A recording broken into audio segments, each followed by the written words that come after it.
കൂട്ടുകാരെ എല്ലാവർക്കും പുതിയ വീഡിയോയിലേക്ക് സ്വാഗതം. ഇന്നൊരു സ്നാക്കിൻ്റെ റെസിപ്പിയാണ് കേട്ടോ. കുട്ടികൾക്കായാലും മുതിർന്നവർക്കൊക്കെ വളരെയധികം ഇഷ്ടപ്പെടുന്ന നമ്മൾ റെസ്റ്റോറൻറ്റിലൊക്കെ പോയി കഴിക്കുന്ന നഗ്ഗറ്റ്സിൻ്റെ റെസിപ്പിയാണ്. നഗ്ഗറ്റ്സ് നമുക്ക് വളരെ ശുദ്ധമായ രീതിയിൽ മായമൊന്നുമില്ലാതെ വളരെ ടേസ്റ്റി ആയിട്ട് വീട്ടിൽ തയ്യാറാക്കുന്നത് എങ്ങനെയെന്ന് നോക്കാം. വളരെ ഈസി ആയിട്ടുള്ള ഒരു റെസിപ്പിയാണ് കേട്ടോ. എല്ലാവരും വീഡിയോ കണ്ട് അഭിപ്രായം പറയണം. ലൈക്ക് ചെയ്യാൻ മറക്കില്ലേ. സബ്സ്ക്രൈബ് ചെയ്യാത്തവർ ചെയ്യാൻ മറക്കില്ലേ കേട്ടോ. ഇനി നമുക്ക് നഗറ്റ്സ് തയ്യാറാക്കുന്നത് എങ്ങനെയെന്ന് നോക്കാം. ആദ്യം കുറച്ച് ബ്രെഡ് ഞാൻ എടുത്ത് വെച്ചിട്ടുണ്ട് കേട്ടോ.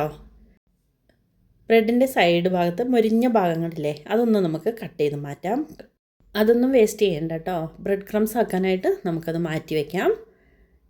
നമ്മളിങ്ങനെ ഫ്രൈ ചെയ്യുമ്പോൾ അതിൻ്റെ കോട്ടിങ്സിന് വേണ്ടി ബ്രെഡ് ക്രംസ് ഒക്കെ വേണം. അതിന് വേണ്ടി മാറ്റിയിട്ട് ഉള്ളിലുള്ള ഭാഗം മാത്രം ഞാൻ എടുത്ത് വെച്ചിട്ടുണ്ട്. ഫ്രഷ് ആയിട്ടുള്ള അധികം മധുരമില്ലാത്ത ബ്രെഡിനെ എടുക്കുന്നതായിരിക്കും നല്ലത് കേട്ടോ. ഇനി വേണ്ടത് എല്ലില്ലാത്ത ചിക്കൻ പീസസാണ്, ബോൺലെസ് ചിക്കൻ. ആവശ്യത്തിനുള്ളതെടുത്ത് കഴുകി നന്നായിട്ടൊന്ന് വൃത്തിയാക്കി വെള്ളമെല്ലാം കളഞ്ഞ് ചെറിയ പീസസാക്കി എടുത്ത് വെച്ചിട്ടുണ്ട്. എല്ലൊട്ടും ഉണ്ടാവരുത് കേട്ടോ. നമ്മളിതൊന്ന് മിക്സിയുടെ ജാറിലിട്ട് അരയ്ക്കുന്നുണ്ട്, അപ്പോൾ എല്ലൊന്നും ഉണ്ടാവരുത്. കണ്ടില്ലേ? കറക്റ്റായിട്ടുള്ള മെഷർമെൻ്റ് എല്ലാം ഡിസ്ക്രിപ്ഷൻ ബോക്സിൽ കൊടുക്കാം കേട്ടോ. എല്ലാവരും ഒന്ന് കണ്ടു നോക്കൂ. ഇനി നമുക്ക് നമ്മൾ എടുത്തു വെച്ചിട്ടുള്ള ബ്രെഡിൻ്റെ പീസസ് ഒരു മിക്സിയുടെ ജാറിലേക്ക് ഇട്ട് കൊടുക്കാം. ഞാനിവിടെ ചെറിയ ജാറിലായതുകൊണ്ട് 2 പ്രാവശ്യമായിട്ടാണ് കേട്ടോ അടിച്ചെടുത്തിട്ടുള്ളത്. ജസ്റ്റ് ഒന്ന് കറക്കിയെടുത്തു.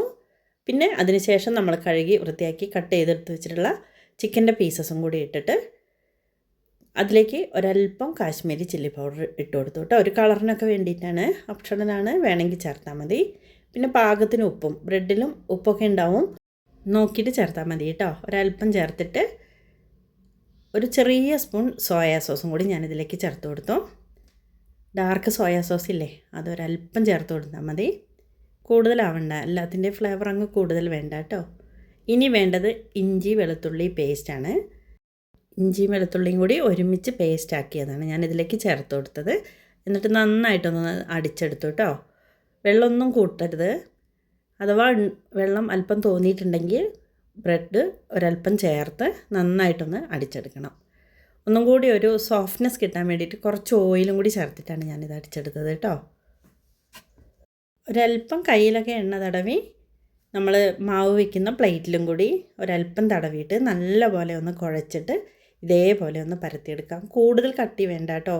നമ്മൾ ഫ്രൈ ആക്കി എടുക്കുമ്പോൾ ഉള്ളിലൊന്നും ചിലപ്പോൾ വെന്തിട്ടുണ്ടാവില്ല. ഇതേപോലെ സ്ക്വയറായിട്ട് തന്നെയാണ്. നമ്മളെ കയ്യിലുള്ള എന്തെങ്കിലും ഷേപ്പ് ചെയ്യാനുള്ളതുണ്ടെങ്കിൽ അതേപോലെ ചെയ്യാം. ഞാൻ അതേപോലെ സ്ക്വയർ പീസസൊക്കെ ആയിട്ടാണ് കട്ട് ചെയ്തെടുത്തിട്ടുള്ളത്. കത്തി വെച്ചെടുക്കാം. നമ്മൾ കുഴയ്ക്കുമ്പോൾ വെള്ളം കൂടിയിട്ടുണ്ടെങ്കിൽ ബ്രെഡ് കുറച്ച് പൊടിച്ച് ചേർത്താൽ മതി. എന്നാൽ കൂടുതൽ ബ്രെഡൊന്നും ആവണ്ട കേട്ടോ. വളരെ ശ്രദ്ധിച്ചിട്ട് ചെയ്യണം. ഈ കനത്തിലാണ് ഞാൻ എടുത്തിട്ടുള്ളത്. ഇങ്ങനെ നമുക്ക് ഫ്രിഡ്ജിൽ അല്ലെങ്കിൽ ഫ്രീസറിലോ ഒരല്പം സമയം വെച്ചിരുന്നാൽ കുറച്ചുകൂടി കട്ടിയായിട്ട് കിട്ടും കേട്ടോ, എളുപ്പത്തിന്. പിന്നെ പുറത്തെടുത്ത് നമുക്ക് ഫ്രൈ ചെയ്തെടുക്കാം. ഫ്രൈ ചെയ്യുന്നതിന് മുമ്പ് 2 കോട്ടിങ്സ് വേണം കേട്ടോ. അതിനായിട്ട് ഒരു ബൗളിലേക്ക് 2 കോഴിമുട്ട ഞാനൊന്ന് പൊട്ടിച്ചൊഴിച്ചു. നമ്മൾ എത്രത്തോളം ബ്രെഡും ചിക്കനൊക്കെ എടുക്കുന്നുണ്ടോ അതിനനുസരിച്ച് വേണം കോട്ടിങ് തയ്യാറാക്കിയെടുക്കാൻ. ഞാനിവിടെ 2 കോഴിമുട്ട പൊട്ടിച്ചൊഴിച്ചു.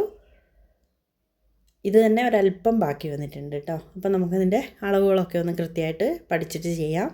കൂടുതൽ അങ്ങ് വേസ്റ്റ് ചെയ്യേണ്ട ആവശ്യമില്ലല്ലോ. ഇനി ഇതിലേക്കൊരു നുള്ള് ഉപ്പ് ചേർത്തിട്ടുണ്ട്. നന്നായിട്ട് ഒന്ന് പതച്ച് കിട്ടാൻ വേണ്ടിയിട്ട് ഒരല്പം പാലും കൂടി ഒഴിച്ചിട്ട് നല്ലപോലെ ഒന്ന് ബീറ്റ് ചെയ്തു കേട്ടോ. വേണമെങ്കിൽ ഇതിൽ ഒരു ഉപ്പ് ചേർത്ത് കൊടുക്കാം. പിന്നെ നമ്മൾ മിക്സ് ചെയ്യുമ്പോഴും മിക്സിയിലിട്ട് അരയ്ക്കുമ്പോഴും പിന്നെ ബ്രെഡിലും ഒക്കെ ഉപ്പുണ്ട്. അപ്പോൾ അതൊക്കെ നന്നായിട്ട് നോക്കിയിട്ട് വേണം. ഉപ്പ് കൂടിയാൽ ഒരു ടേസ്റ്റ് ഉണ്ടാവില്ല. ഇനി ബ്രെഡ് ക്രംസിൽ നമ്മളൊന്ന് കവർ ചെയ്യുന്നുണ്ട്, അപ്പോൾ അതിലും ഉപ്പുണ്ടാവും. അപ്പോൾ നോക്കിയിട്ട് ചെയ്താൽ മതി കേട്ടോ. മാവിലൊക്കെ പാകത്തിന് വേണം കുഴച്ച് നമ്മൾ പരത്തി വെക്കുമ്പോൾ തന്നെ നമുക്കതൊക്കെ നോക്കിയാൽ അറിയാം. മുട്ട നന്നായിട്ടൊന്ന് ബീറ്റ് ചെയ്ത് വെച്ചു. ബ്രെഡ് ക്രംസും എടുത്തു വെച്ചിട്ടുണ്ട്. ഇനി നമുക്ക് ഫ്രിഡ്ജിൽ വെച്ചിട്ട് ഒരല്പ സമയം കഴിഞ്ഞ് അതിൻ്റെ കൂൾനെസ് ഒന്ന് കുറഞ്ഞതിന് ശേഷം ഓരോ പീസസ് ഇങ്ങനെ എടുത്ത് ഷേപ്പ് ചെയ്തിട്ട് ഈ മുട്ട ബീറ്റ് ചെയ്ത് വെച്ചില്ലേ അതിലേക്ക് ഒന്ന് കവർ ചെയ്യണം. ഒന്ന് മുക്കിയെടുത്തതിന് ശേഷം ബ്രെഡ് ക്രംസിലും കൂടി നമുക്കിതൊന്ന് കവർ ചെയ്യണം. നന്നായിട്ടൊന്ന് കവർ ചെയ്യണം കേട്ടോ. മുട്ടയിൽ നന്നായിട്ട് ഞാൻ മുക്കി വെച്ചിട്ടുണ്ട്. ഈ ബ്രെഡ് ക്രംസിലും കൂടി നന്നായിട്ടൊന്ന് കവർ ചെയ്ത് നമുക്കതൊന്ന് ഓരോന്നായിട്ട് മാറ്റി വയ്ക്കാം. നല്ലപോലെ ഒന്ന് പൊതിഞ്ഞ് കിട്ടണം. അതേപോലെ ശ്രദ്ധിച്ച് ചെയ്തിട്ട് ഉടയാതെ ചെയ്യണം കേട്ടോ. എന്നിട്ടൊരു പാൻ അടുപ്പത്ത് വെച്ച് അതിലേക്ക് ഓയിൽ ഒഴിക്കാം. ഓയിലൊന്ന് ഹൈ ഫ്ലെയിമിലിട്ട് നല്ലപോലെ ഒന്ന് ചൂടായിട്ട് വരട്ടെ. പിന്നെ മീഡിയം ഫ്ലെയിമിലിട്ടിട്ട് നമ്മൾ റെഡിയാക്കി വെച്ചിട്ടുള്ള നഗറ്റ്സ് ഇത് ഓരോന്നായിട്ട് ഇതിലേക്ക് ഇട്ട് കൊടുക്കാം കേട്ടോ. ഉടയാതെ ശ്രദ്ധിച്ച് വേണം ചെയ്യാൻ. നമ്മൾ കട്ട്ലറ്റൊക്കെ ഉണ്ടാക്കുന്നില്ലേ, അതിൻ്റെ കോട്ടിങ്സൊക്കെ പോലെ തന്നെയാണ്. വളരെ ശ്രദ്ധിക്കണം.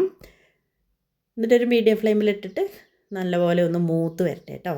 എന്നൊന്ന് മറിച്ചിട്ട് കൊടുത്താൽ സൂപ്പർ ടേസ്റ്റി ആയിട്ടുള്ള നഗറ്റ്സ് വീട്ടിൽ നമുക്ക് തയ്യാറാക്കാം.